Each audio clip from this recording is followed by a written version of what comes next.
All right, B'siyata D'Shmaya, what we're going to be doing today in the third shir in Basar B'chalav is we're going to be discussing Maaris Ayin in two contexts. We're going to discuss Maaris Ayin in the context of the Ramah's heter in regards to Chalav Shkedim, and discuss a little bit about the Gzeira Maaris Ayin in general. We'll talk about Maaris Ayin, that's a Shas sugya. Then we're going to deal with a difficult shach and fascinating discussions that relate to that in terms of Maaris Ayin by Chalav Isha, which will be Sif Daled. So we'll be going Keseder, and then after we discuss Chalav Isha and Maaris Ayin and other things that fall from that, we'll Mirz Hashem do Beitzim Hanim Tzam Ba'ofa. So those are the three topics in Mirz Hashem for today. So we had learned that the halacha is that there are Basar Of is going to be Asar B'chalav Midrabanan. So the Ramah comments, and this is where we had left off in Siv Gimel, V'nagu lasos chalav mishkedim u'meinichem ba Basar Of Hayol ve'ena rak midrabanan. So says the Ramah that when it comes to Basar Of B'chalav, since it's the Rabbanan, if someone's going to suspect that you are violating Basar Of B'chalav, don't worry about it, because at the end of the day, it's only Nisr Drabanan. Then the Gzeira of Maaris Ayin is going to be, continuing the Ramah, Al Basar Behema Yesh Laniach Eitzel HaChalav Shkeidim Mishus Maaris Ayin. So you're drinking almond milk, and you're eating chicken, no problem. Someone's going to accuse you of Maaris Ayin. So the Ramah is of the opinion that we don't make a Gzeira Maaris Ayin on Nisr Drabanan, and we've already paskin the Basar Of B'chalav is Draban. However, we're talking about beef. So then in such a case we have a doraisa. So there, in such a case, you should put almonds nearby, and to clarify that what's going on is that you're not drinking milk, but you are drinking almond milk. That would apply today. The post can point out you don't have to put almonds, but if you would leave the package, if you would leave the carton of almond milk, and you were drinking that with meat, then that would work as well. There is a very dramatic shach over here. In Sif Katan Vav, there is a seminal shach. It's seminal in terms of its Mar Mekomos, and the debate between the shach and the Ramah becomes a important debate in many areas in Halacha L'Maisa. So let's try to do the shach. Zok Tehelig shach, Kloimar. V'loi dami l'dam dogim soiv simin samach vav, even though when it comes to fish, the halacha is that its blood is entirely mutter. So the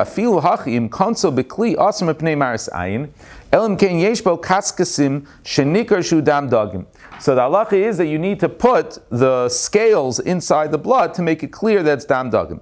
So the kasha is that over there, even putting the kaskasim on the side is not enough. It has to be that the blood itself no longer looks like blood of an animal.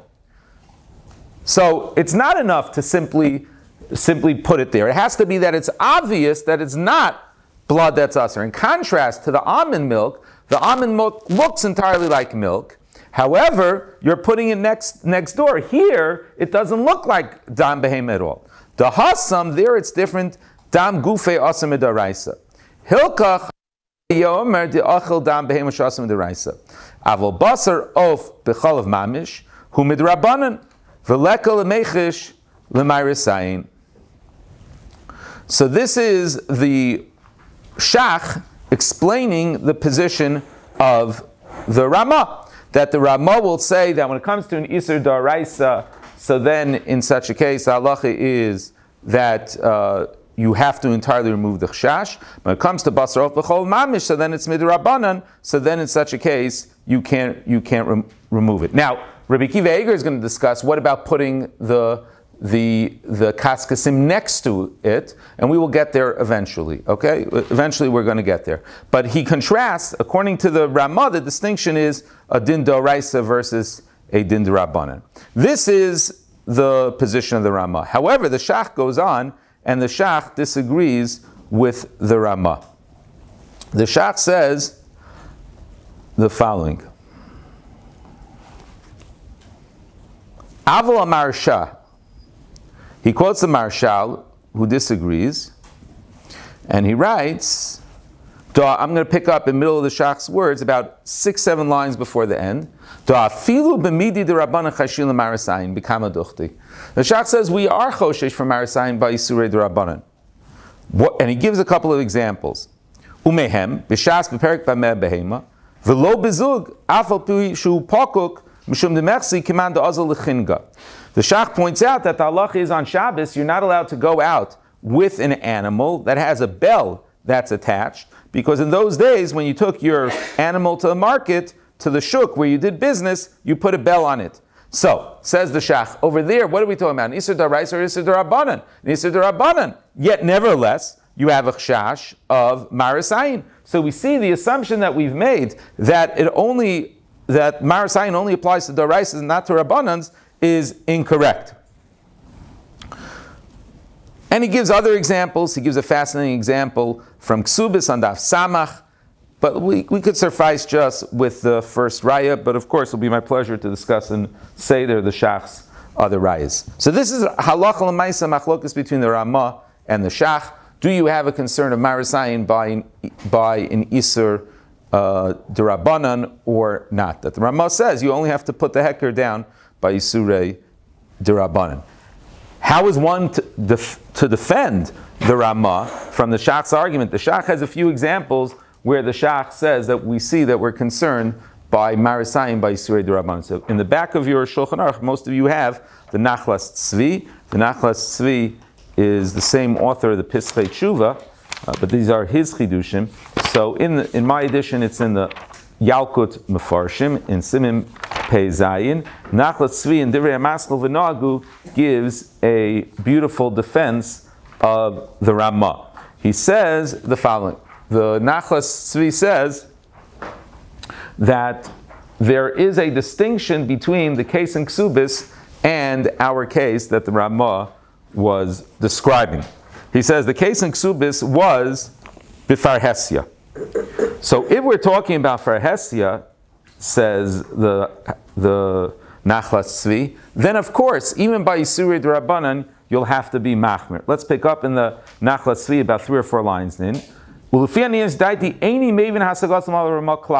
Devadai gam haramoide da filu b'drabanan chashil Maaris Ayin k'mivur b'kama duchti achaynu daf Maaris Ayin gomor shu mipnei aroim. So everybody knows that Chazal had this fascinating formulation that Maaris Ayin is asra filu b'chadrei chadarim, even b'chadrei chadarim.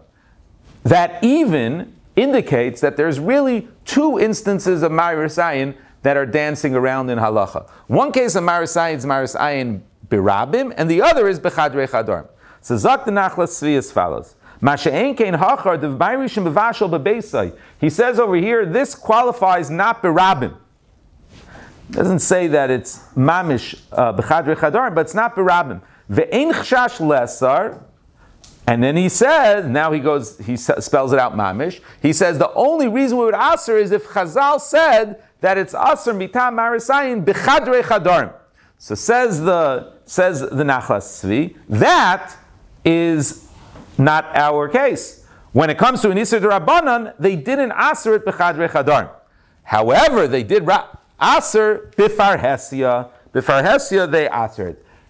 But if we're talking about an Isser Daraisa, so then in such a case, that's going to be Asr even B'chadrei Chadarim. So that's a beautiful yishuv. I think some poskim run with this teretz and run with this distinction that the Nachlas Tzvi makes to defend from the Shach. Obviously, the Shach doesn't accept that. The Shach says that when it comes to the Gzeir of Maaris Ayin, we're going to say it by Issurei Drabanan as well. And it seems he doesn't assume that we have this distinction between Birabim versus Biyachid. So this is the Nachlas Tzvi Yishuv for the Ramah and the Machlok Shach Ramah. Yes? What does the Nachlas Tzvi do with the raya from Shabbos? Isn't that the Farhesia? Hagufa. So says Nachlas Tzvi, that's what the Ramah is going to say. That there where it's by Farhesia, the Gemara says it's Aser. But in our case, then we're talking about, right, that's Farhesia because you're going out to the market. And actually, if you go through all the Shach's examples, they're outside. Yeah? I I saw somewhere with Basar that when it talks about Maaris Ayin, Dafka by Farhesia, there's also like there's a kula somewhere because people won't be as concerned if you're going to do it like something that's similar, like in such a big place or something like that. Could be. I'm not familiar with that, but that definitely would work with this dichotomy. Wouldn't that not work? Well, what you see already is that there's a difference between Mefarhesia and so on. I'm not familiar with Rav Asher Shlita's Chiddush in that regard, so it's hard for me to comment. I will tell you, it's because of its dearness in the kollel, although it's off topic a little bit. So I'm going to say it once, and we're going to move on because we have a lot of work to do. It'll be my pleasure to discuss it with you in Seder. What Rav Miller Shlita quoted from Rav Zalman Nechemia Goldberg's Zatzal. When I heard it from him, which was on recording, Rav Zalman Nechemia Goldberg was still alive. Of course, Rav Zalman Nechemia was Rav Shlomo Zalman's son-in-law. Rav Miller learned by him for a while. So he said when Rav Zalman Nechemia Goldberg taught this, Rav Zalman Nechemia Goldberg, when he would teach it, he would teach the whole sugya, maybe a little bit less of going through all the nosei kelim with the chaver, but he would develop chidushim. So this was the chiddush that, again, briefly, this is a chiddush that Rav Zalman Nechemia Goldberg presented. He started with the Rabbi Akiva Eiger. Rabbi Akiva Eiger deals with the case of dam kaskasim, and that's in the supplemental page. So if you take a look in Siman Samach Vav, it's a little bit, the machine is a little bit light. But in Siman Samach Vav, we have the halacha of the dam dogim that we saw that the Shach had quoted. And that said, dam dogim afal pishu mutter kavtza bekli asar mishum Maaris Ayin. And the only time is mutter is if it's nikar shehu mei dogim. So if you take a look at Rabbi Akiva Eiger asks a kasha. And Rabbi Akiva Eiger says, V'ula miloshan harama mashma dahacha shari lenich etzlo kaskasim. He says, but the Ramah is mashma, that if you put the kaskasim next to it, then the halacha would be that it should be mutter. In other words, that just like, ask Rabbi Akiva Eiger, if you're able to put the shkedim next to the meat, next to your milk, and to make it clear that this is shkedim, even though you're not eating it with the shkedim, but a sign is going to be enough, then why is it that the Mechaber only mentions that if the kaskasim is inside, then it's okay, but putting it next to wasn't an eitzah that was given? That's Rabbi Akiva Eiger's kasha. Okay? So Zalman Nechemia Goldberg was mechadesh to answer Rabbi Akiva Eiger's kasha that there are two dinim of Maaris Ayin, and this could be found, I don't know if Zalman Nechemia said this. Wow. I guess my notes are getting old also. Still, I wrote this when Zalman Nechemia was still alive. If you take a look at the tiny words over there. So he writes, he said that, he said the following, that there's two halachos of Maaris Ayin, which is mufurish in a place in Siman Yud Gimel Sif Katan Dalet. One halacha of Maaris Ayin is a gzeira that Chazal made of Maaris Ayin. Chazal said that this is aser because of Maaris Ayin. And then there's another halacha called chshad, which the Mishnah Shkolim describes when it comes to monetary matters. V'yisim nikiyim me'Hashem u'miYisrael. That one has to be very careful and concerned that it shouldn't appear as chas v'chalila that the gabbai tzedakah is skimming money. Chas v'chalila. That's a general din of chshad. A general din of chshad that applies in Kol HaTorah Kula. When you have chshad, it wasn't that Chazal said that this becomes a chefza of Isser, but there's a general rule of chshad. So he suggested that when it came to dam, that there is a gzeira of Maaris Ayin. When there is a gzeira of Maaris Ayin, the chefza became aser. So then in such a case, then a heker is not going to work. Comes out quite a chumrah. Anytime there is a chefza of Maaris Ayin, so then in such a case, heker is not going to work. However, if it's chshad ba'alma, so then in such a case, then a heker is going to work. And the din of chshad, he was mechadesh, came from Yisim Nikiyim Me'Hashem Yisrael. So that's the answer to Rabbi Akiva Eiger's kasha. So that's a beautiful yisod. You could begin to be mefalpel how that connects to the Ramah and the Shach and so on. Yesh Ladun. That is not my agenda. My agenda in sharing this with you is just to share with you this beautiful chiddush and how it's miyashev Rabbi Akiva Eiger's strong kasha that really emerges from the opening words in the Shach. Okay, a couple of fun nafkaminas. I think Rav Miller Shlita did say many of them. Number one, he said if it's based on Maaris Ayin, it's a gzeira, it becomes a chefza of Isur. So then in such a case, then the halacha would be that you would need a bezin hagadol menu b'chacham u'minyan to revoke it. However, when it comes to chshad, it doesn't. Chshad is there a chshad or is there not a chshad? That's the question. Another nafkamina, I think Rav Soloveitchik Zatzal discussed this, is in Neiros Chanukah. We know Neiros Chanukah there is a halacha of chshad when it comes to one's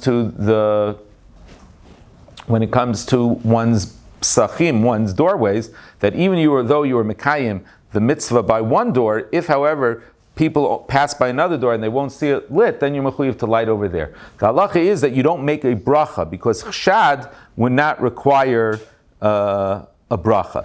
And connected to what we were discussing with the Nachlas Tzvi, Rav Miller suggested that b'chadrei chadarim only Maaris Ayin is aser as opposed to chshad. The chshad would not be aser Maaris Ayin, and that makes a lot of sense. When it comes to Maaris Ayin, they create a chefza shel Isur, so then it became aser, if you will, as a low plug in the gzeir. But if chshad, so then in such a case, then it would be mutter b'chadrei chadarim. It's only where there is chshad. So ad kan, this beautiful Torah. It's a little off the page, but that's the beautiful Torah. And again, we haven't connected all the implications of how you put that back into the Shach's Teretz and Achlas Tzvi's Teretz and the Ramah and so on and so forth. I give that to you to do and say there. For our purposes, we have the Machlok Shach Ramah, the Hezbollah of the Nachlas Tzvi, Rabbi Kiva Eger's Kasha, the Rav Zalman Nechemia Goldberg's beautiful Teretz, and opening it up for you to use in Shas and some of the Nafkaminas.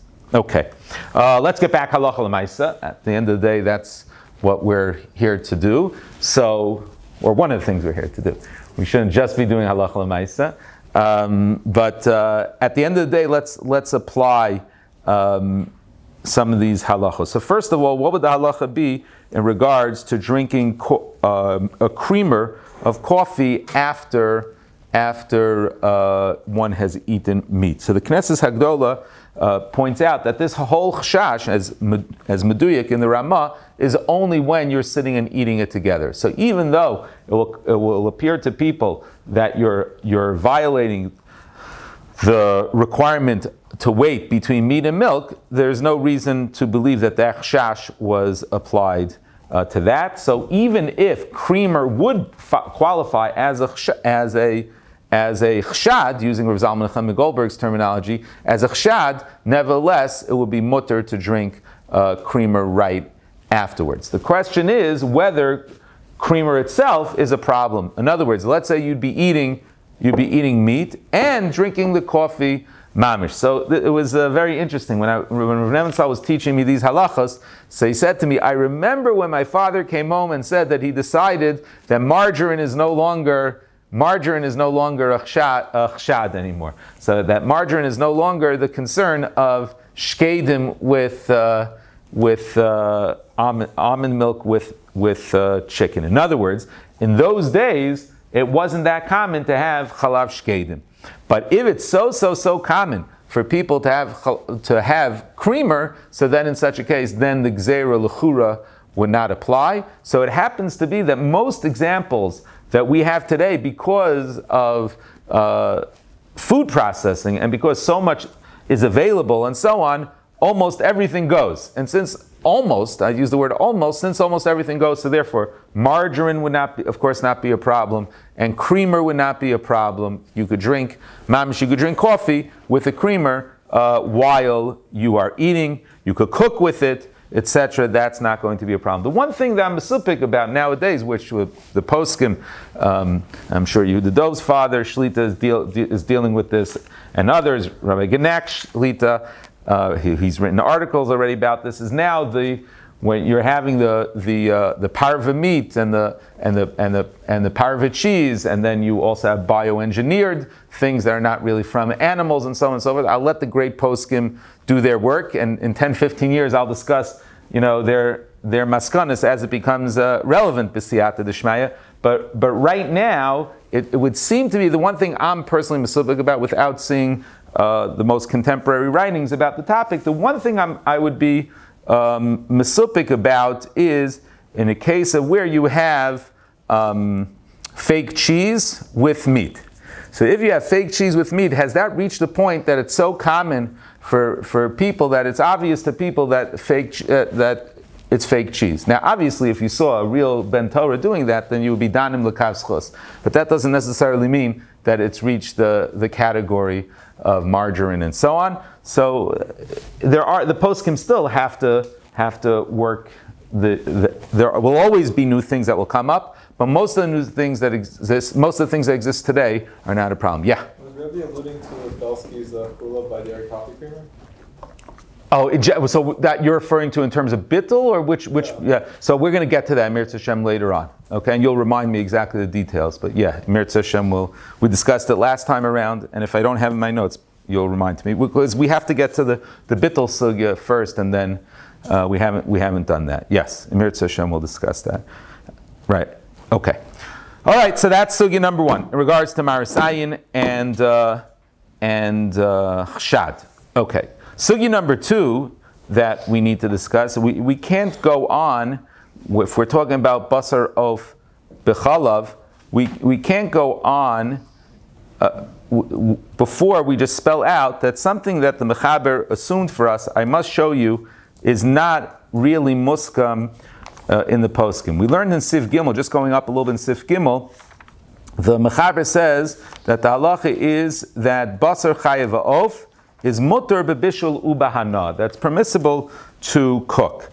So we touched on this last time in Shir, but I just want to now just solidify it.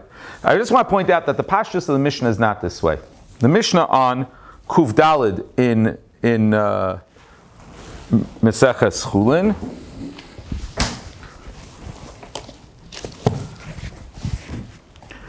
Kuf Gimel Amabei is going on to Kuf Dalid. So the Mishnah says as follows. The Mishnah says, Kol habasar asul levashel b'chalav chutz mibsar dagim v'chagavim. The lashon of the Mishnah is that all meat, and the one exception is dag and chagavim.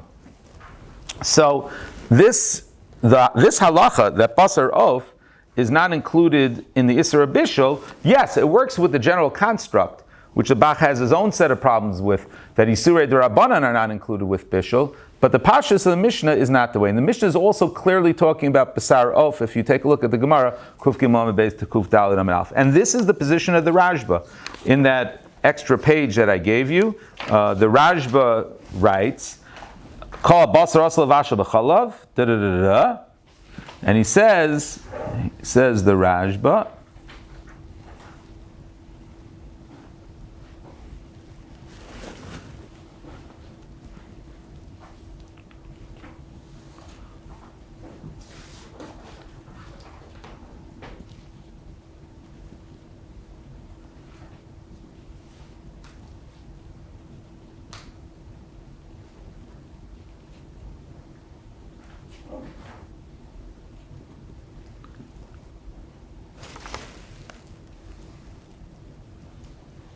Va'asar levashel, va'asar lechol kamar. The third line. That the Mishnah says it's asar levashel, va'asar lechol. And he says that includes all basar. And included in that is basar of, just like basar dagim. However, the Magid Mishnah in Perek Tes, in Machos Asur's Halacha Dalid, writes that the Rambam never says that it's asar to cook chicken, and therefore with milk, and therefore the Magid Mishnah assumes that the Rambam holds that it is going to be mutter. That's how the Magid Mishnah understands the Rambam. The Bach points out that the pashtus of the Mishnah is that it's aser, and therefore he questions the psak of the Tur and the Shulchan Aruch that says basar of bechalav is going to be mutter. So that's a big machlokas. It's a big machlokas what the shitas harambam is.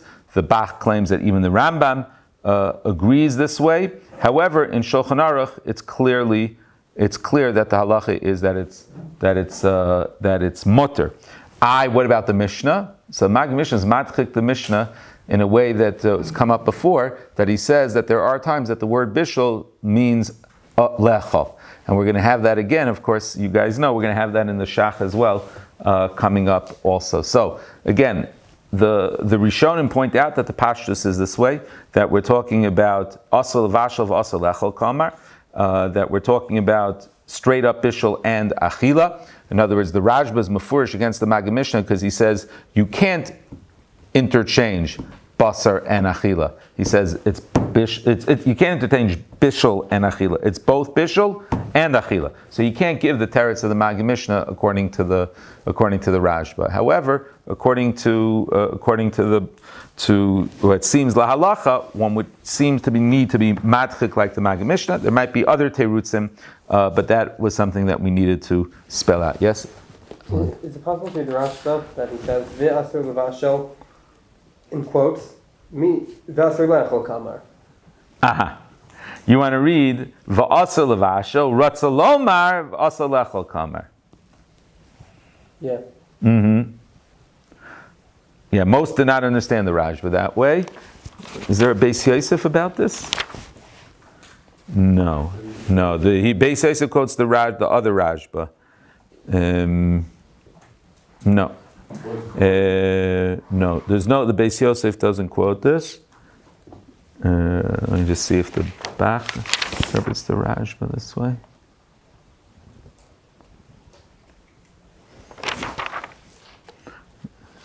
Yeah, the Bach quotes the Rashba this way. The Bach read the Rashba the way I did. Take a look at the Bach in Sif Katan Beis, about 7 or 8 lines into the Bach. Avol ein lefaresh de lechol kamer v'lo bishul v'zeh loshan Rashba b'chidusha reish parak kol basar asal lechol shalishna the krad dafka nakit d'chsiv lo savashal gdiv asal vashal asal lechol kamer ad kan lashona. But what you're saying is interesting. If that's the only source, that's a question. What are the other sources? It's a creative way of reading the Rashba, but the way I read the Rashba is the way the Bach clearly read the Rashba as well. So, okay, Tov Mitzuyan. So that I just felt is important. I realized we hadn't spelled that out last time, and what came out is we also therefore got Mitalmida Yosem Mikulam. We got another way of possibly reading the Rashba that would be consistent that way. But even the Beis Yosef was ultimately a Mekel. He read the Rashba that way. He just disregarded the Rashba lahalacha. Yefeh mod. Okay. Let's move on, Rabbosai. So now let's continue with Sif Dalid. To do Sif Dalid properly, like most sugyas that are a discussion in the poskim, one needs to follow the bouncing ball in the Beis Yosef. So the bouncing ball in the Beis Yosef begins with a 2-liner, with the Oz Dalid, where the Beis Yosef says, Kasav harashba b'tshuva,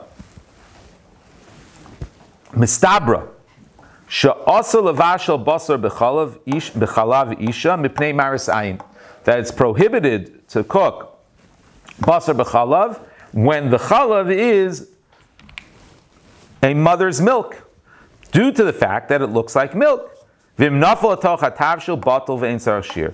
But that's only if it's by itself. But we don't need to follow the more stringent rules of bittul. Once it's mixed in a concoction, in such a case you could be mekel. And this is how the Mechaber codifies this. Zok teheligen Mechaber Pezayin Dalid. Also levashel b'chalav ishum pnei Maaris Ayin. Vim nafal atoch hatavshil batal ve'ein tzarich shir. Okay. There is a very important Ramah, but to really understand the Ramah, we need to see what the Darkei Moshe says. The Darkei Moshe in Sifkat and Beis says the following. Well, we joked last time, we said that to see the making of a shach, how a shach developed. So this is really the making of a Hasagas Ramah. To really understand what happened in Hasagas Ramah, in the Shulchan Aruch, one has to understand the debate as it began in the Beis Yosef and the Darkei Moshe. So the psak of the Rashba is clear, and the Beis Yosef paskins like it in the Shulchan Aruch. The Ramah in Darkei Moshe asks the following kasha on the Beis Yosef. V'tzarachin. He asks the bomb kasha. V'afilu b'sar chayav v'ov b'chalav Torah hoyel ve'enu elam midrabanan kol shekain b'chalav isha v'lespa mishum Maaris Ayin b'bishul midi dehavi achala behema tmeya. So There's a discussion, by the way, what's the kol shekain? Okay, that's a nice question. We could discuss in the base medrash. But at the end of the day, we're going to simplify the Darchei Moshe's kasha. Darchei Moshe's kasha is a stira minei ubei, and we'll ask it in the Shulchan Aruch between Sif Gimel and Sif Daled. Why is it then Sif Gimel we learned that the halacha is that there's no Maaris Ayin when you have chalav tahar with behema tmeya? That's an Isur Drabanan, and we don't have a concern of Maaris Ayin. Yet, when it comes to Chalav Isha, which is clearly, the Gemara tells us, is not included in Chalev Imo in the Pasuk, yet over there, you do have Achshasha Maaris Ayin. That's the Ramaz Hasaga. Now, over here, in the Darchei Moshe, it sounds like, to me, that the Ramah is rejecting the Tshuvas HaRashba. He's rejecting the Tshuvas HaRashba. Now, before we go on, the Talmidim came over and they were mechavein to me, and then I saw Rabbi Akiva Eiger. I had this in my notes before them, but Baruch Hashem. So the Talmidim Baruch Hashem looked up the Tshuvas HaRashba, and I also looked up the Tshuvas HaRashba, and the Rashba himself asked the question. Beautiful. So interestingly, by the way, Rabbi Akiva Eiger also, a little bit of, for those who are interested in the history and the development of Svarim, Rabbi Akiva Eiger in Sivkat and Ches makes the exact same point, but Rabbi Akiva Eiger quotes a totally different makom in the Rashba, and he calls it Shuvas Toldos Ha'adam LaHarashba. By us, it's the Shut Rashba Chel Gimel. Rabbi Akiva Eiger had something called Shuvas Toldos Ha'adam LaHarashba. I'm not sure what that is, but clearly Rabbi Akiva Eiger was making the same point. He says, Rabbi Akiva Eiger on the Shach points out that what we're going to get stuck with in the Shach, the Rashba already was miyashiv. What was the yishuv of the Rashba? So the Rashba's yishuv was as follows. Take a look. I photocopied the Tshuvas HaRashba. It's on the first page in your booklet. Tshuva mistaber shasla vashla. He was asked whether there is an Isur Maaris Ayin. Kol shekain lachlo kol shnikar bo. And he quotes the Sugi of Dagim. Umasho tziu. Here's the answer. Umasho tziu b'sar behema Torah b'hadi chalav tmeu b'sar tmea b'hadi chalav Torah. This that we said in, if you will, let's put in Shulchan Aruch terms, in Siv Gimel, that the halacha is that's mutter to cook by Basar behema tmeya lo dibru el b'chiv achilasu b'shula she'em ba'elu chiv klal lo midivrei Torah lo b'disarfim avol Isur Maaris Ayin lo dibru, says the Rashba. That sugya wasn't talking about, when the Gemara said that it's mufka, the Gemara was talking about the din of Daraisa Drabanan. But Maaris Ayin ain't ze bichlal. It's not included. So that's the Rashba's own teretz. Now, would the Rashba be happy with the Mechaber's formulation? I'm not so sure, because at the end of the day, the Mechaber sends Siv Gimel that it's mutter when it comes to Basar Behema Tmeya, and he didn't tell us that it would be Asr Mitam Maaris Ayin. Only in Siv Dalid by Chalavisha does he say that it's mutter mitam.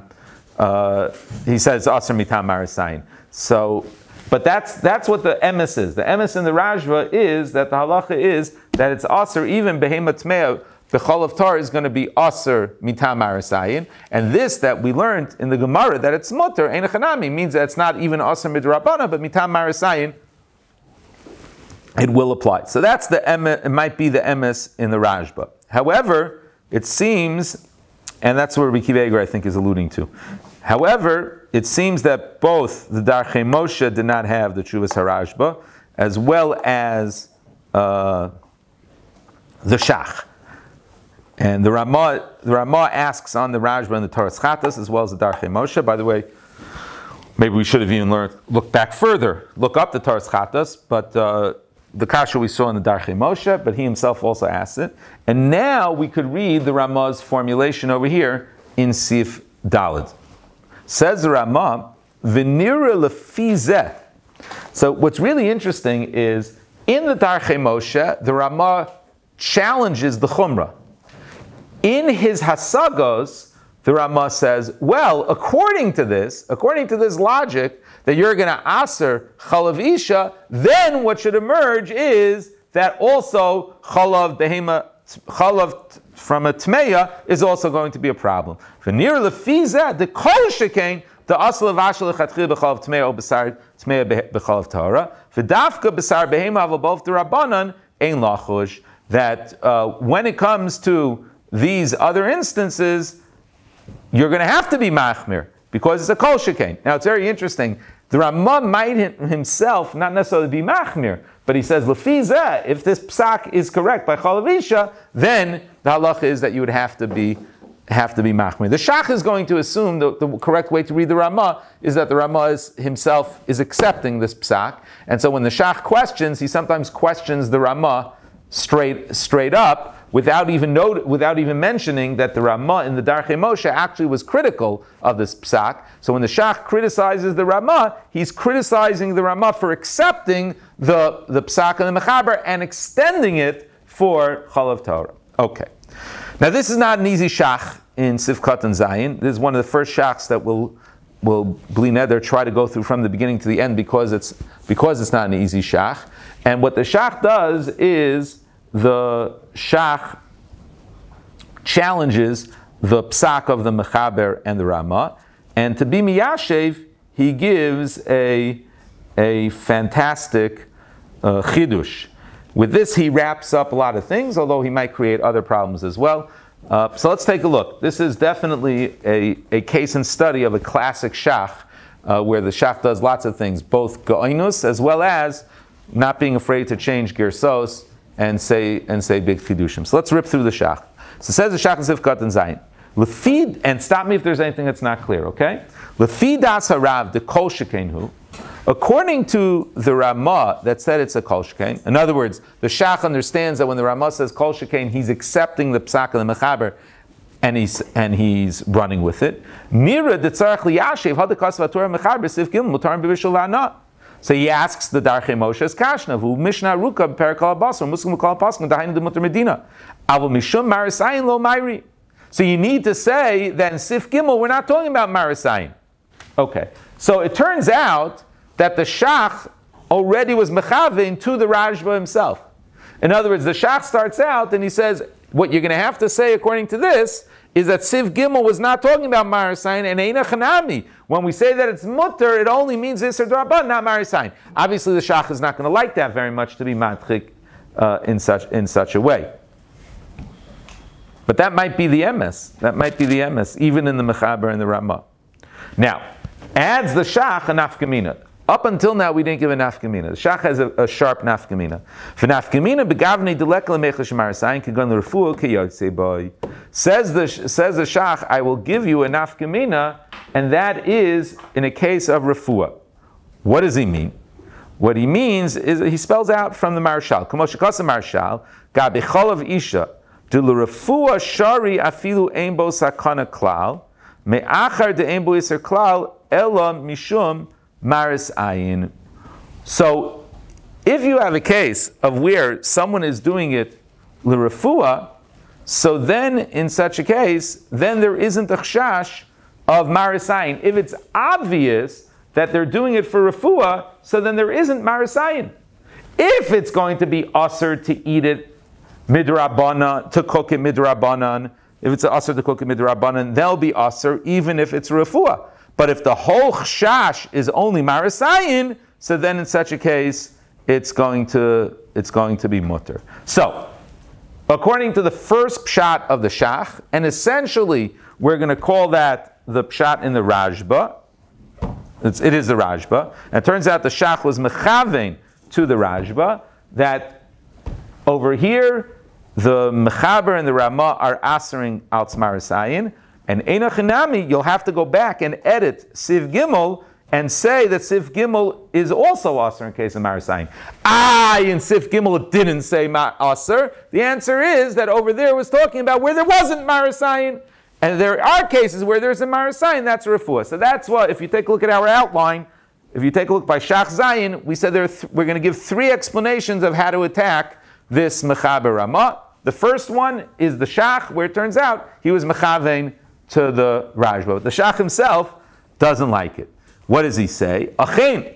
There was a hand over there. Yehud? Yeah, I was just wondering, why would we say it's not mutter for refuah if it's really this Drabanan? So what's the chashash? The chashash is that that somebody, there might be two ways of saying it. Number one is that when it comes to refuah, they didn't make they didn't aser it, that they would be matir nisar Drabanan Basar b'chalav for refuah. Or the other way to say it, which is probably the better way to say it, is that the Maaris Ayin is that he's going to cook and eat. And when it comes to refuah, he's not going to be eating it. In other words, the gzeira of Maaris Ayin is that if I see you cooking it, so then I'm going to be choshesh that you're imbibing basar b'chalav. But right, because there's no isser to cook the isser Drabanan. Right? So I'm going to be choshesh that you're imbibing it. Yeah. Even if the isser was Drabanan, and let's say it's a cholish shem b'sakana, it would be mutter for him to eat the Drabanan. No? Hagufa. And that's why, if I know that it's a refuah, so then in such a case, I won't be choshesh you're doing anything wrong. Yes, if I think that you're doing it just because you want to enjoy it, so then I'll think that you're doing something wrong. So shouldn't it be mutter on both sides of nafkamina? I mean, even if it was for Maaris Ayin, or if the isser is a legitimate Drabanan, it should both be mutter for refuah, no? No, not necessarily. If it's going to be aser al tanisar Drabanan, so then the halacha would be that it would be aser. It will be aser to do, because not in every case of refuah would we allow somebody to drink it. Let's say he could get it from somewhere else. Also, it's a chol she'ein basar kana. Correct. So why would there not be Maaris Ayin? It still would be aser if it would actually be basar b'chalav for him to eat. People are seeing him eating it. But they would, if I know that you're cooking for someone who's sick, then I'll assume that you didn't have anything else and you cooked him dafka. Even though, like, the person that's sick is clearly not a chol she'ein. Even if he's not a chol she'ein sakana, but nevertheless, I'll assume that you're doing it because there's nothing else for him. Okay. But if you're cooking, again, to respond to you this question also, but if there's no obvious sick person, so then in such a case, then I'm going to assume that you're cooking it for someone who's going to eat it, who's not allowed to eat it. That's what the shach is assuming. Okay, so that's teretz number one. Teretz number two, approach number two, the shach doesn't like. He says, Divrei aposkim shekasu stamam mutarim bebishol mashma dafil mishum Maaris Ayin leka. He says the pashtus is in Sif Gimel is that we're not talking about it's mutar legamri. V'chein nirim divrei mashal v'chein mashma das hamechaber in Sif Gimel the lo kasa b'chol behema tmeya gufei das mishum Maaris Ayin. So therefore, the shach does something radical. What we're going to now spend the next 10 minutes on is the shach suggesting a radical chiddush, which he thinks is emes, and that is to change the word bishul to lechol. Lakach nearly bar, deshani hasam kivan de al kolpanim echamei and asar b'achila devadai bebishul chudei lechem mishum Maaris Ayin. Da yachol lios shemevash letzarich lefrua o shar dvarim. V'hai aser levashel hainu lechol. Says the shach, when we say aser levashel b'chalav isha, it really means aser lechol chalav isha. Why? Because when it comes to bishul, so then it could very well be that the guy is cooking for a sick person. But if you see me sitting in a park, relaxing and enjoying chalav isha, so then in such a case you would be choshesh, there'd be Maaris Ayin, and you wouldn't be able to be dan mi lekav schus that it was refuah because I don't look sick. So if that's so then in such a case, that's what the Maaris Ayin is. Aser lechol b'chalav isha mipnei Maaris Ayin. There's a gzeira of Maaris Ayin. V'chein mashkasa mechaber b'sif hey. Also levashlam. There we're talking about eggs that aren't entirely complete. Al karchak tzarich nanu l'farshal la'achlam. He says also there levashlam doesn't mean to cook, because there we're talking about an egg from a chicken, and chicken and milk is an isser Drabanan. So he says that every single time, or not every single, many times, when the mechaber over here is saying levashel, he means to le'echol.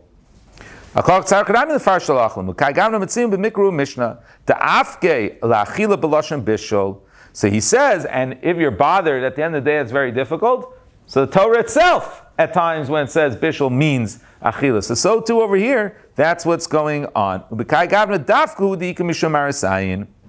Etc. The Shach then goes on the offensive, and he says that if you don't say this, then the Ramah is very, very difficult. I'm going to skip that part of the Shach.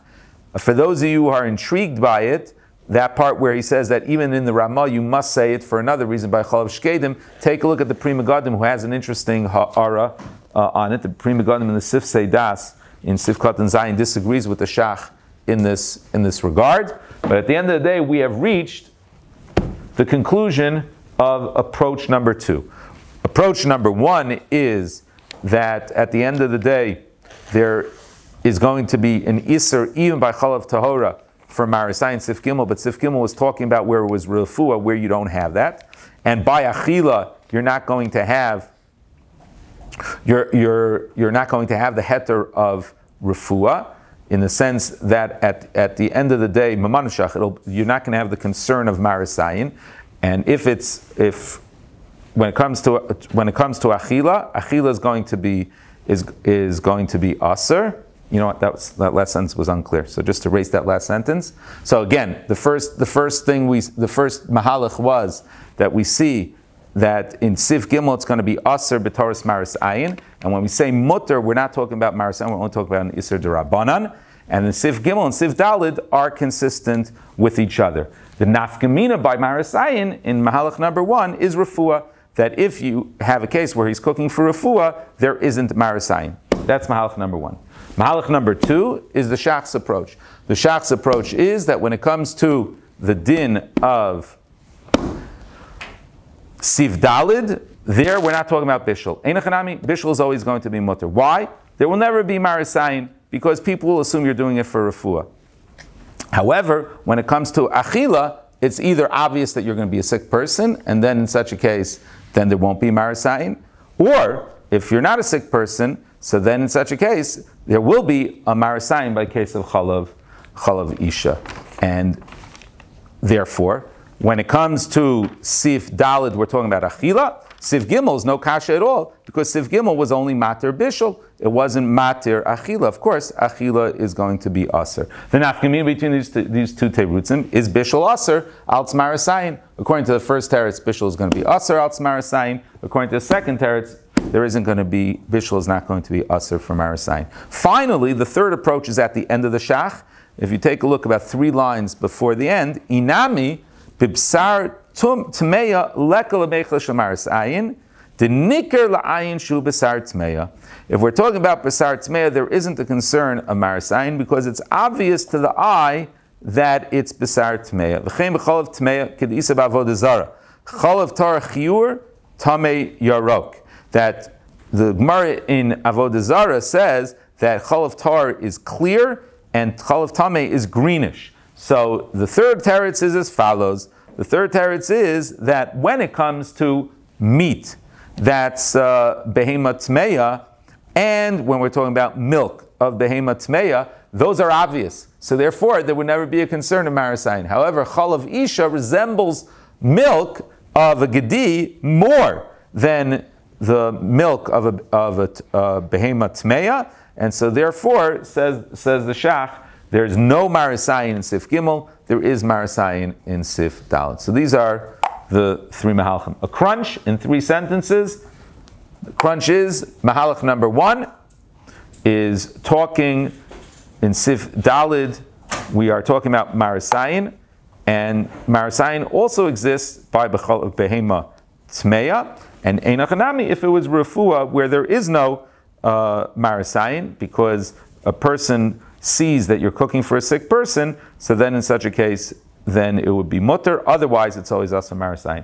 Approach number 2, the Shach's approach is that there is no problem with Maaris Ayin when it comes to Bishul, and you have to reread Sif Dalid when it says Levashel, it means Achila. Approach number 3, the Inami, is to say that when we're talking about Maaris Ayin, it only applies to Chalav Isha, it does not apply to animal meat of Behema Tmeya, it seems to look different according to this approach of the Shach. And when it comes to chalav behema tmeya, that the Gemara in Avodah Zarah tells us is it's greenish, and therefore there won't be any concern of Maaris Ayin. Yeah. When at the end when he says Mikol Makom or Rishon Ikar, is he talking about his first answer or like the? No. Yeah. He means his answer, not. Answer that we're talking Yeah. about. When the Shach concludes Mikol Makom Rishon Ikar, it means he likes his pshat. His first pshat, which is the second pshat. Yeah, and Right. Also, wouldn't the last approach theoretically be the easiest workaround in the words? Like you would make sure it's like the Shulchan Aruch means exactly what he says. Right. I think the Shach is convinced that it's muchruch to say that bishul doesn't mean bishul, and that's why he says that's a rishon ikar, even though it becomes much more complicated. He's very enthralled with his kasha on the Ramah as well, that he thinks the Ramah also doesn't make any sense. So the Ramah feels that the Shach feels he has so many reasons that if you read bishul, it doesn't make any sense. So he's convinced that his one theory is going to answer everything. And it just takes away the Ramah's kasha, basically. Right. The Ramah's kasha is not something that he thought it meant achila. He thought it meant achila, so then kasha. Correct. Right. He thought it meant bishul. Right. That was the part of the Ramah the part that we skipped. But yes, that's what's going on there. Good. Fine. So this is in regards to Siv Dalid, and that the fascinating discussion emerges from it. Last part, Mir Tashem from today, is the Sugya Beitzim Hanimtzam Ba'ofos, and that is the Gemara in Beitza on Daf Zayin that's quoted by the Beis Yosef. Of course, the crux of our question, Roman numeral 3, is the status of egg with milk, because at the end of the day, as the Gemara says in Beitza on Daf Zayin, the Gemara describes a Beitza as Pirsha. The Gemara Bava Kama on Mem Zayin Amid Aleph describes an egg as Pirsha Ba'alma. It looks at an egg, a laid egg, as being parush. That's a term that's often used for many secretions that come out of an animal, as Pirsha Ba'alma. So the Gemara looks at an egg as a Pirsha Ba'alma. It definitely is not going to be considered meat. However, the question is, when is an egg considered its own independent entity that it's no longer considered part of the meat? So the Beis Yosef does a beautiful job over here. Sifkatan Hey, he quotes a Machlokes Tanoim on Daf Zayin in Beitza. We can look inside. It's brief. Hashoches atarnegos umatzaba beitzim gemuras mutaras la'achlam b'chalav. Tanakama says that if you find complete eggs, you're allowed to eat it with milk. Rabbi Yaakov Omer, Im hayu mu'urim begidin asuros. Even if they're complete, as long as they're still attached to the muscles of the chicken, they're considered meat. So the more lenient opinion is the Tanakama. The Tanakama says once the egg is complete, it's going to be mutter. According to Rabbi Yaakov, it can't be attached to the muscles. The Beis Yosef points out that the Rav HaMagid, the Rajba, all paskin like the Tanakama. In other words, even if it's inside the animal, even if it be attached, once the egg is complete, so then in such a case it's no longer considered meat. The question is, we're going to have three opinions. We had three pshatim in the Ramah, three opinions now in the Tanakama. Three opinions in the Tanakama. What qualifies as a complete egg? In other words, we're going to be making like the Tanakama, even if it's inside, even if it's attached, it's considered an egg, but it needs to be complete. But we don't have a definition of complete. So we have three definitions, continuing on, following the order of the Beis Yosef. Beis Yosef quotes the Rajba and the Teres Habayis, and he says, Ezuli b'yetza gemura, kol sheyesh lo chelbon v'chalmon. Easy way to remember it. Chalav means whitish. Whitish will be what we call the white of the egg. The chalmon, the yolk of the egg, is the chalmon.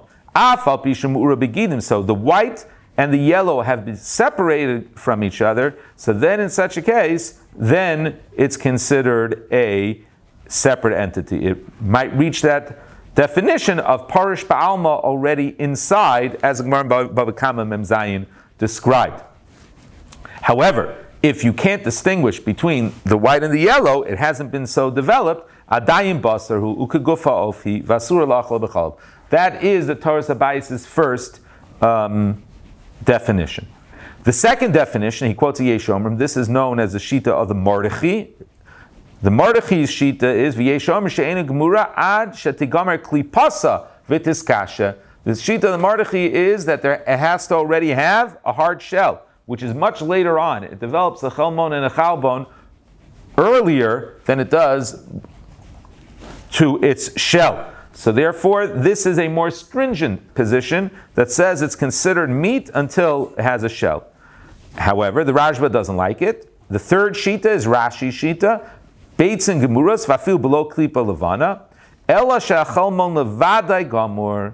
So the shita of Rashi is that you don't need a clean separation between white and yellow. As long as you see yolk, that is enough for it to be considered egg.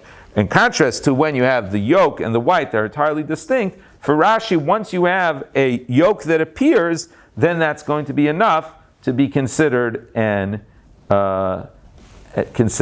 egg. Okay, so there are three shitos of how to understand the Tanakama, who we paskin like.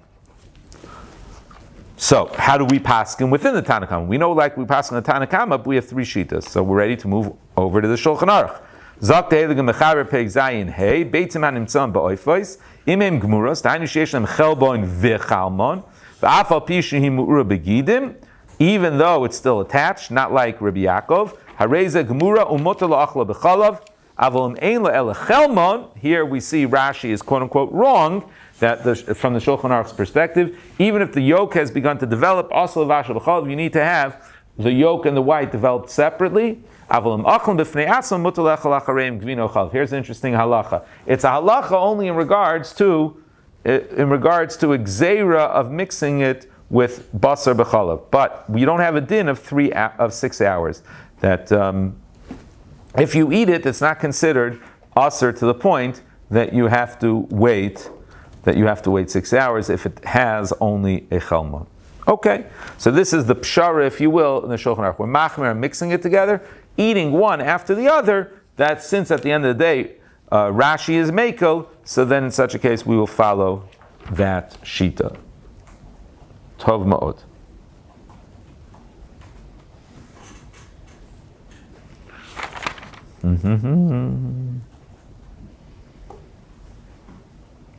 How do we paskin on this question? So it's a straight up mechaber, right? What do I mean how we paskin? So interestingly, here's the making of a chachmas adam. Here we go. So if you take a look in the sif katan yud, in the shach, there's a 4-liner over here. I'm using this expression, I just made it up this year. I'm using this expression because I'm using certain examples as we begin learning Issurei Heter to show how the style of different poskim. So the shach gives honorable mention to the Mardochi. If you take a look at the shach sif katan yud, 3 lines in, ve'alesi de lechatchila ein lechol bechalav afilu otzen shnigur bechalman v'chalman v'klipasan rakan adayin afilu eina mu'uros. Wow, even if it's no longer attached, but if it hasn't developed a hard shell, then in such a case, the shach says, ve'alesi lechatchila, in my sefer, we only have a small amount of the shach. The shach also wrote a long sefer, which he called Aroch Mishach, interestingly, which was written on the tour, and other svarim. So there's a lot of writing from the shach that we don't have, and the shach makes reference to one of his svarim, Ubisifri herachti baza, he says right before, and he says that I came out, lechatchila, the Mardochi is a commendable shita, to be machmir for lechatchila, ukedas harashbam va Mardochi. We mentioned the Mardochi, but the shach kedarko b'kodesh then has a list. Mardochi, Aguda, Shari Dura, Talmud of the Maram, Issurei Heter Arech, Umarai.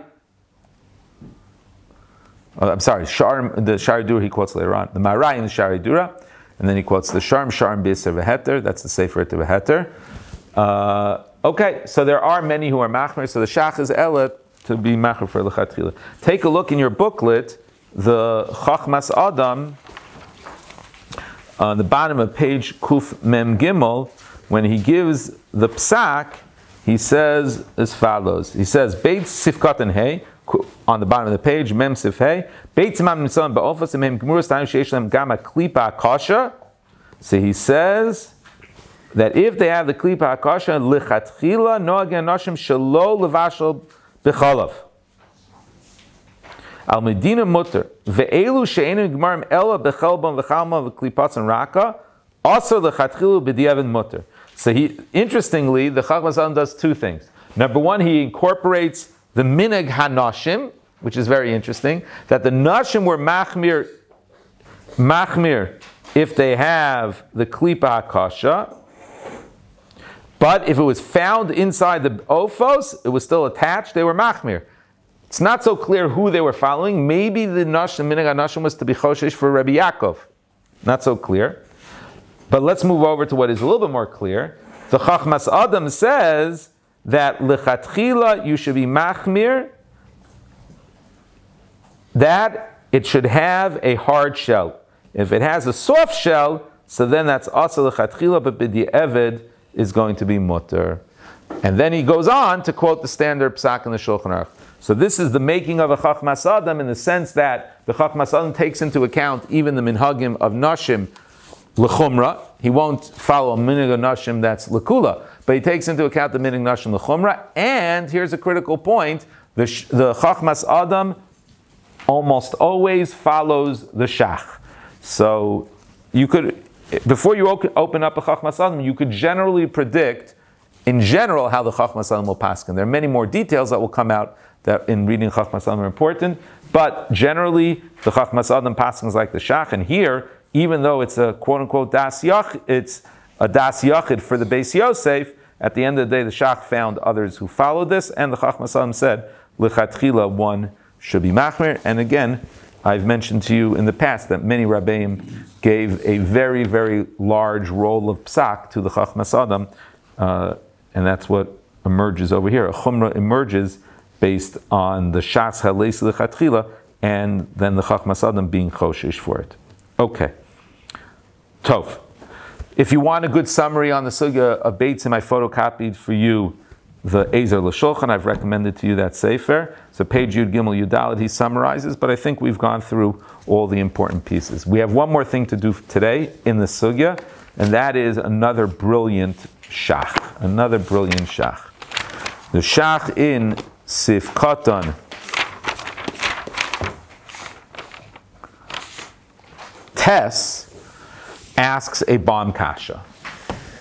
It's a very, very fundamental kasha. And he gives Kedarko Bekodesh a litany of terutzim, each one of them being godless in itself. One of it being a tremendous bikiyas, the other being a brilliant chiddush. And what we're going to end off towards the end of the shach, that we're setting ourselves up to a fascinating nafkamina, but we have to do the sugya mechalav. That's what we'll pick up with Amir Tzashem next time. So what the shach is going to do is he's going to give us, I find, a brilliant teretz, and the hashlacha of it outside of Beitzim, we're going to see Amir Tzashem later on when we do the sugya of mechalav. Comes along the shach. This is a classic shach. In Sifkat and Tess, by the way, I do Taz as well. It just happens to be that the shach has dominated. It is true that my first Rebbe that I learned by Rabbi Genak favors the shach in general, but we will do important tazes. It just happens to be, first of all, we have to move. That's aleph, and these shachs are just amazing. They're just amazing. There was one time that Rabbi Genak stopped. He was doing a shach and a taz. And he said that, I don't remember if he said it on his own or he was quoting from one of his rabbeim. And he said on a beautiful svar of the shach, he said, sometimes I feel bad for the taz. In other words, his feeling was that the shach's koach hasvar is so powerful. There's a beautiful example in this shach. Let's take a look. Sif Kontes, Al Bishim Ura Begidim.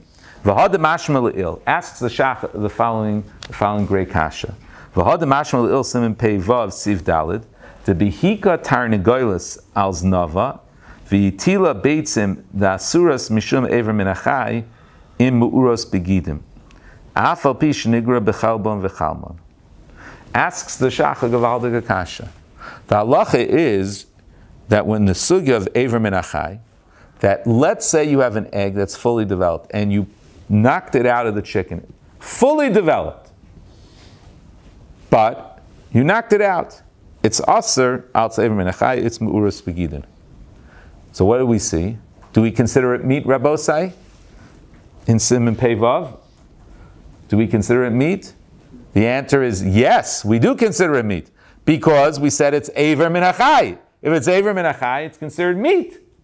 Asks the Shach, if it's considered meat even though it's Meuras Begidin, because it's Meuras Begidin, yet it's fully Nigmara. So how do you reconcile the Sugya Beitza, the Tanakama, and our Psak Halacha that says that's not considered meat vis-a-vis Basar B'chalav?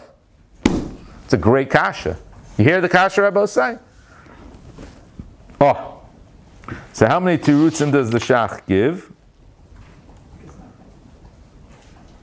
3 tirutzim. Well, today's been number 3. We had 3 Mahalchim in Sif Dalid, 3 Shitas in the Rishonim, 3 terutzim for the Shach in Sif Katan Tes. The first teretz that the Shach gives is as follows: Shani hacha deli'inyin basa b'chalav de'ov shum Drabanan hikilu. It's a machlokes. So if we're talking about Eiver Min Achai, so then in such a case, there the halacha we would do what? We would say that we have to be machmir. But when it comes to basar chalav de'ov, so then in such a case, we would be machmir for the shita of the Tanakama, who says that it is going to be, that's going to be considered basar. Good? That's the first teretz. Yes? What's the difference? Because if we're talking about an Isur, it's a machlokes tanoim. So by Eiver Min Achai, we're going to be choshesh for the most extreme on a shalav d'oraisa.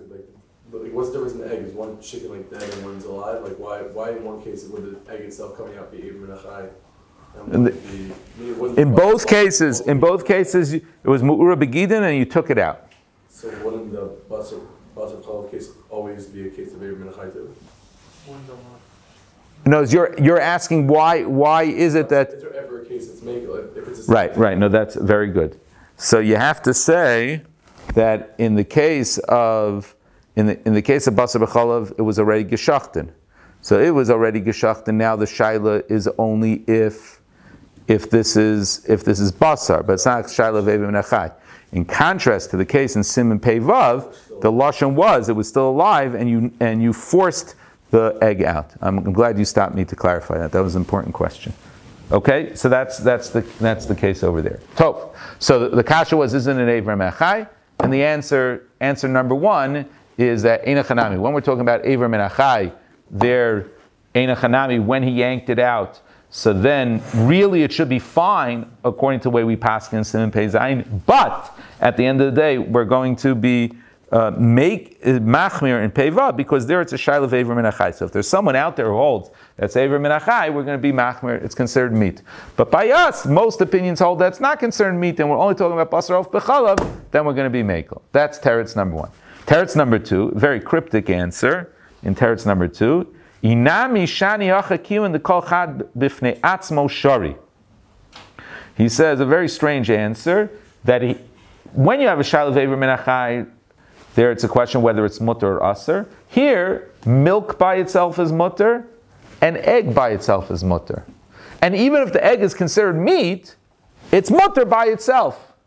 So then in such a case, since each one is mutter, even when you mix them together, it's also going to be mutter, when it's a safek. So that is not clear at all what the Shach is saying. So the later commentaries pointed out that the Shach is referring to a Shita Mekubetzes. I think I photocopied the Shita Mekubetzes for you. Yes.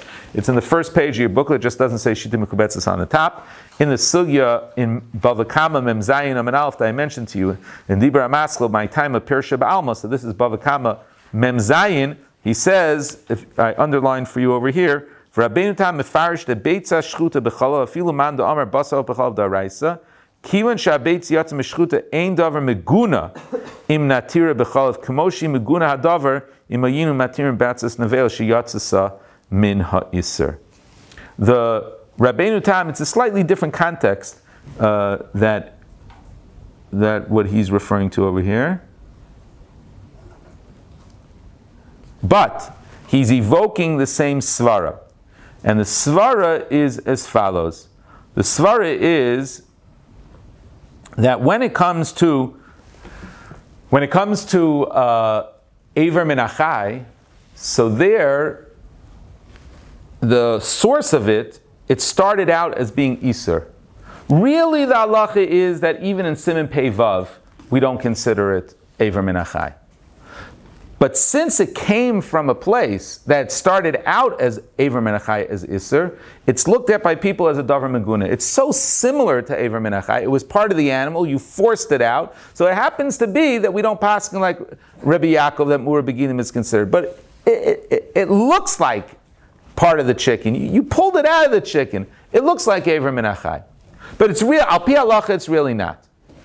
When it comes to the shaila over here of the egg with the milk, it doesn't look maguna for a person for you to eat the egg by itself. It doesn't look maguna for you to eat the milk by itself. So therefore, the egg itself doesn't have that negative association. So since it doesn't have that negative association, since it's not basar b'chalav, it's going to be mutter.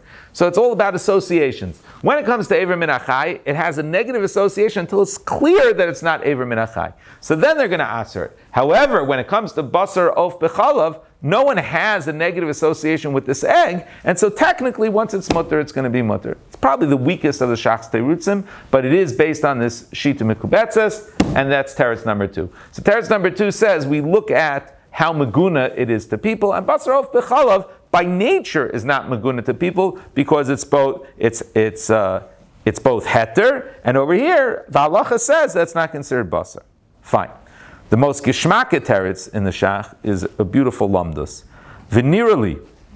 Take a look at venirali. Venirali de blav hachilo kashem midi mehach dehika targos al znava de afa gav de lo chashav basar mikol mokom afilu cholav mamish hu asa mishum aver minachai.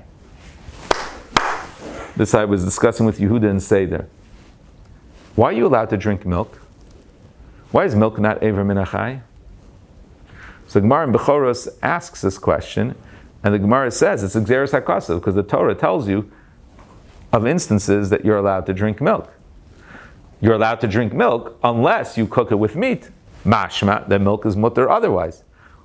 Eretz Zavas Chalavu Devash. Maybe that is a remez to drinking milk. Or maybe Lo Savash Ayin Bechoros Daf Vav on the base. But at the end of the day, Chazal need Xeris HaKasav to tell me that the halacha is that chalav is mutter. So what does that show me? That shows me that Aver Minachai could exist except without the Xeris HaKasav. Vim Kain, continues the Shach. Nihi de Galilon Kra de Chalav Shari. The Pasuk says that milk is mutter, hainu mishum de'ena mechuber, mishum davar ve'ena poresh min abasar. Aval beitzim meuros u'mechubaros vadai b'Issurei kaimei. At the end of the day, you could have something that's no longer considered basar, because al pi halacha the egg is fully developed. But who says it's not aver minachai? We even thought that milk, when it was entirely discharged from the animal, is going to be considered Aver Minachai. So it comes out, the Shach says a beautiful lamdus. The Shach says that Aver Minachai has nothing to do with the din basar. This is a classic brisker teretz. The assumption of the question is really, really wrong. The assumption of the question is that whatever is going to be defined as basar is going to be Aver Minachai, and whatever is not defined as basar is not going to be Aver Minachai. So an egg is not defined as basar, therefore it's automatically not Aver Minachai. No! It's not basar, but it still is Aver Minachai. You forced it out of the animal. So then it's Aver Minachai. Now, then it's still Aver Minachai. Then you could ask a question, so then why even after is it laid? Is then it not considered Aver Minachai? Okay. Yesh Ladan. But at the end of the day, that's the emastika answer to the kasha. That we have a beautiful distinction. Aver Minachai doesn't have to have a din basar to have the Isser of Aver Minachai. That's the Shach's Chiddush. And Mirz Hashem, next time we will pick up how he extends this to Mei Chalav that we will do in Sif Ches. Mir Hashem, I'll go a little bit out of order. I have Ches because it flows beautifully with this topic of Mei Chalav and Ever Menachai. There's a fasting din, and then Mir Hashem we will come back. In the back, if it's helpful for you, I've included the Ezer L'Shulchan. I saw a couple of you have the Sefer, but for those of you who don't, Shelot L'Chazara. So, if anybody is rushing, whenever I do the questions for Chazara, you could always feel free to go if you want to do it on your own. But as things get more complicated in Basar B'Chalav, we'll try to actualize the limud aside from the nafkaminas that I give during shir. But at the end of shir, sometimes I'll give practical examples or summarize with Chazara questions that might be helpful to concretize what we're learning. So if you take a look, I'm just going to pick up with what we did today. So if you take a look, last question. Ha'im yesh iser Maaris Ayin. So now he has a list of questions. What do you have Maaris Ayin for when it comes to bishul? So question number 1 is Basar Of B'Chalav going to be a problem of Maaris Ayin? Is there a problem Maaris Ayin of Basar Of B'Chalav? So, right? Everybody follow the question? Is there going to be, if you're cooking milk and chicken together? So, according to the way some understand, according to the Ramah Sif Dalid, that the Ramah said that it's asur to cook Issurei Drabanan like Basar Behema Tmeya with Chalav and so on. So it should come out that also Basar Of B'Chalav should also be a concern. And that's how he paskins on the bottom. He says, Haramah mashma sheish b'zeh iser Maaris Ayin v'chein pasak ataz d'lo kivush shemekel mishum shenikar. That's one way of interpreting the Ramah. It's not the only way of interpreting the Ramah. That's question number 1. Question number 2, what would you say about, let's skip number 2 for now, let's go to number 3. Basar behema b'chalav isha. What would the halacha be about Basar behema with chalav isha? So if you take a look in Gimel, so certainly that's going to be an Isser of Maaris Ayin, because we saw that the Mechaber aser that. Basar behema tmeya b'chalav. What would the halacha be? Basar behema tmeya b'chalav. So we learned a machlokes over there. The Ramah said that the Ramah and the Mechaber. The Ramah said that there is Maaris Ayin. He speculated that according to the Mechaber there will be Maaris Ayin, but the Shach said it would not be that way, because the Shach said that bishul does not apply at all, and hence he had the lashon of changing bishul to the lashon of achila.